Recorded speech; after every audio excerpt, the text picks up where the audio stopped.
because we've reached day 22 of the government shutdown. Yesterday, President Trump hosted a private lunch meeting with Senate Republicans at the White House to thank them for their unity on this issue, while criticizing Democrats for refusing to extend government funding. And I want to just say from the beginning, our message has been very simple. We will not be extorted on this crazy plot of theirs. They've never done this before. Nobody has. You always vote for an extension. Chuck Schumer and the Senate Democrats need to vote for the clean, bipartisan CR and reopen our government. It's got to be reopened right now. We're not doing that. They are the obstructionists. And the reason they're doing it is because we're doing so well. We're doing well all over the world. Now, Democrats are urging Trump to personally engage in these negotiations, and both Democrats and Republicans alike have noted his absence on the matter.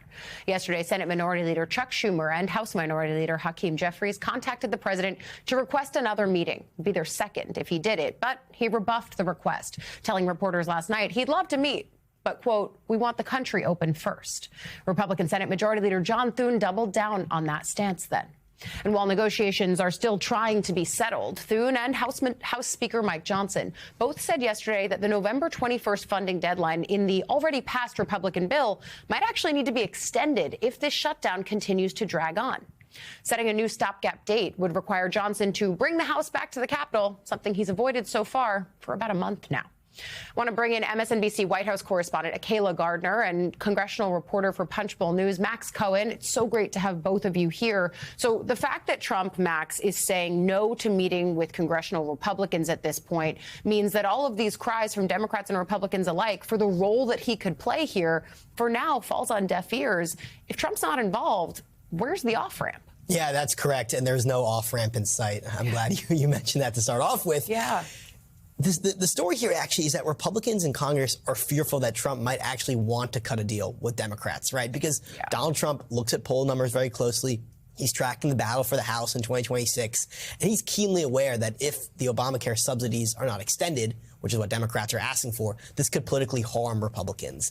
So some Republicans are like, we don't actually want Trump to meet with these Democrats because who knows what deal he might cut without us there watching. It's almost like they learned from the Nancy Pelosi days. Exactly, right? But also, I do want to add this move by Schumer and Jeffries reaching out to meet Trump. I see it as more of a messaging play because, let's be honest, last time that Trump met with the top Democrats, what happened? He gave them Trump 2028 hats, and afterwards he posted those memes of Jeffries wearing a sombrero. So it's not like there was serious negotiating happening the last time they were in a room together. And yet I did get the sense the last time that this kind of a meeting was floated, agreed to, taken off the books, put back on the books again, and ended where Max said.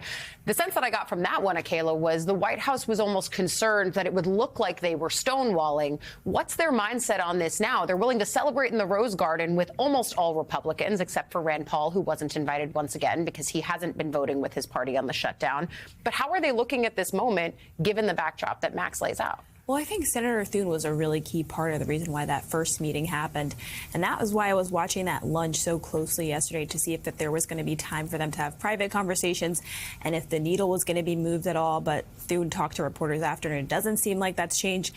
The White House still seems to believe that they can sort of pluck off more Senate Democrats to vote for the continuing resolution that was already passed in the House. But there's no evidence that they're going to get beyond the two Democrats that have already continued to vote for this and the one independent, Angus King, who typically caucuses with Democrats, but that is still sort of the path that they're pushing towards, and it doesn't seem like at least President Trump is changing his mind on that. I'm confused by that. And I say that because, you know, Kevin Hassett, either at the end of the week or earlier this week, said, I think that it was earlier this week, he said, I think that the government shutdown is going to end this week. And he started calling out people like Jeanne Shaheen of New Hampshire, who, yes, is a moderate, yes, is uncomfortable with the government being shut down, but has also been one of the leading bipartisan voices in trying to say, let's, hey, get together on this and actually negotiate something. She seemed firm at the end of last week when I spoke to her asking, OK, is this deal from Thune a potential vote on subsidies? Could you get behind this? Where's the White House coming off with this idea that they could just pick off Democrats who see that what they're doing might be working to get them the health care negotiation that they want? Yeah, frankly, that claim from Hassett raised a lot of eyebrows on the Hill because it is somewhat distanced from the reality of where Senate Democrats are. As you mentioned, someone like Jeanne Shaheen, who hates shutdown, she's an appropriator. She's also working for a deal. But hearing these people talk in the hallways, these Senate Democrats, there's no sign that they're softening. And if anything, the longer this goes on, they might actually be hardening in their stances because they know that if they fold at this point with no Obamacare subsidies extended, that will be a failure for their base. And it's almost this situation we're in, which is we're already over 3 weeks in.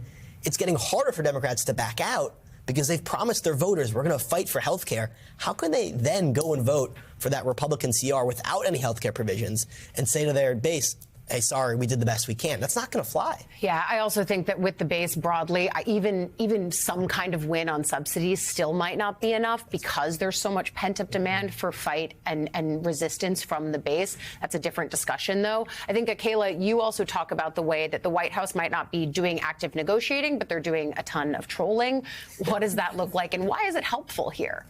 Well, yeah, the White House is sort of flooding the zone in a way that I think looks a lot more like a campaign account than what you typically see from the White House. Yeah, that's been true. Yeah, I think even the Biden White House had these sort of moments where they would troll Republicans, but it wasn't very frequently.